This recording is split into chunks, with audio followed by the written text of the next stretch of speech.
તરફ રાજકોટમાં પણ તેજ પવન ફૂંકાયો હતો। વાતાવરણમાં પલટો આવ્યો। જેતપુરના ધોરાજી રોડ પર ભારે પવનને કારણે એક વીજપોલ ધરાશાયી થયો છે। વીજપોલ ધરાશાયી થતા વીજળી ગુલ થઈ હતી। જો કે ઘટનાની જાણ થતાં પીજીવીસીએલની ટીમ તાત્કાલિક સ્થળ પર પહોંચી હતી અને કામગીરી શરૂ કરી છે।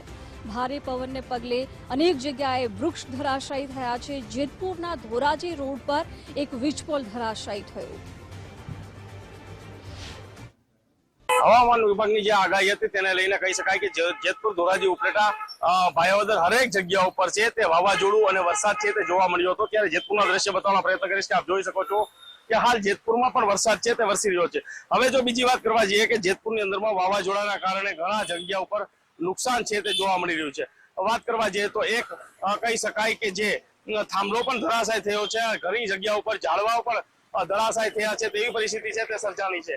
હાલ તો કહી શકાય કે જે વાવાઝોડાને લઈને ઘણી જગ્યા ઉપર નુકસાન થયું છે। ત્યારે વાત કરીએ કે જેતપુરની અંદરમાં જે વરસાદ છે તે વરસી રહ્યો છે। એવી જ રીતે કહી શકાય કે જેતપુરના માર્કેટિંગ યાર્ડમાં મરચાનો જે પાક જે ખુલ્લો ભારીઓ હતી તે પણ પલળી ગઈ છે તેવી પરિસ્થિતિ સર્જાણી છે। એટલે યાર્ડની અંદર ક્યાંક ને ક્યાંક જે મરચાની ભારીઓ છે તેમાં પણ નુકસાન છે તે જોવા મળી રહ્યું છે।